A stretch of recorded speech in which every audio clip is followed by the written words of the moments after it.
the Venerable Anthony of Dymsk. January 17th. A disciple of Saint Barlaam, Venerable Anthony of Dymsk sought profound solitude and ascetic struggle, founding a monastery and embodying humility through extreme spiritual discipline. A heads up in the spirit of transparency. Please be advised that this content may include ascetic extremes. The Venerable Anthony of Dymsk, a holy man of 12th century Russia, embarked upon a life dedicated to God through monastic discipline and profound asceticism. Born in Novgorod in the year 1157, he came from a family rooted in Christian piety. From his early years, a calling to the monastic way of life resonated within him. He sought out the Kutun Monastery, a renowned spiritual center, where he placed himself under the spiritual guidance of its founder, the great Saint Barlaam of Kutun, who reposed in 1192. Under Saint Barlaam, the young Anthony embraced the monastic tonsure and dedicated himself to obedience and spiritual learning.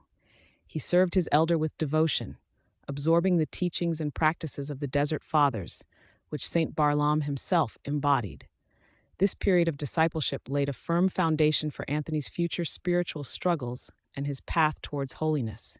He learned the discipline of prayer, fasting, and humility, understanding that true spiritual progress begins with submission to an elder and the cultivation of inner stillness. Following the repose of his beloved spiritual father Saint Barlaam, the Venerable Anthony felt a deeper call to solitude. He sought a life of more intense personal asceticism, desiring to withdraw from the communal life of the monastery to engage in a direct, unceasing struggle against the passions. To deepen his spiritual experience and venerate holy places, he undertook a pilgrimage to Constantinople, the heart of Orthodox Christianity. This journey allowed him to connect with the broader tradition of the Church and draw inspiration from the relics and spiritual heritage of the ancient fathers. Upon his return to Russia, Saint Anthony did not rejoin the Kutun Monastery. Instead, he sought a remote and solitary place where he could dedicate himself entirely to God in silence and prayer. His search led him to the shores of Lake Dima, near the city of Tikhvin. This location, surrounded by dense forests, offered the seclusion he desired. Here he constructed a simple chapel and a small cell, laying the initial groundwork for what would later become the Anthony of Dymsk Holy Trinity Monastery. His life in this wilderness was one of constant vigilance and prayer, a deliberate choice to separate himself from worldly distractions to focus solely on the divine. The Venerable Anthony became known for his strict ascetic practices. He engaged in severe physical labors and maintained continuous prayer, striving to purify his heart and mind. One particular feat of asceticism distinguished him. He wore a heavy iron hat, which he never removed. This iron hat served multiple spiritual purposes. It was a physical burden, constantly reminding him of the weight of human sin and the necessity of humility. It also served as a perpetual memento of Christ's crown of thorns, linking his personal suffering to the ultimate sacrifice of the Savior. By wearing this hat, Saint Anthony sought to humble his body, keep his mind focused on prayer, and combat the subtle temptations of pride and vanity.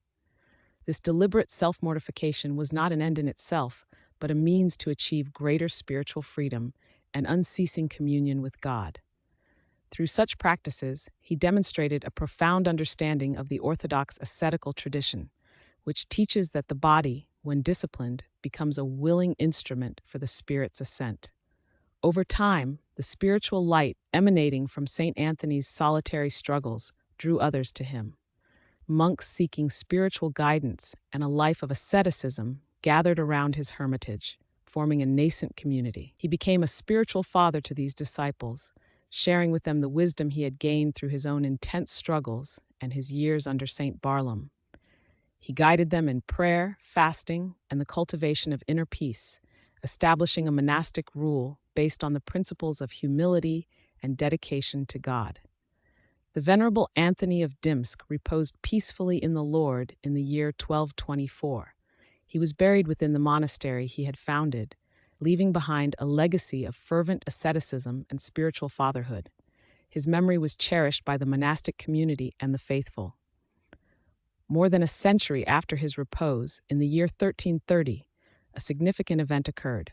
His holy relics were found to be incorrupt. This discovery confirmed the sanctity of his life and served as a source of great spiritual comfort and veneration for the faithful. Many miracles of healing were reported by those who approached his tomb with faith and sought his intercession. This finding of his holy relics is commemorated with a separate feast day on June 24th, in addition to his main commemoration on January 17th. His relics continue to be a wellspring of grace and a testament to his holiness until they were hidden from desecration during the tumultuous period of the Bolshevik Revolution in 1919. The life of Saint Anthony of Dymsk stands as a witness to the power of spiritual discipline and unwavering devotion to God.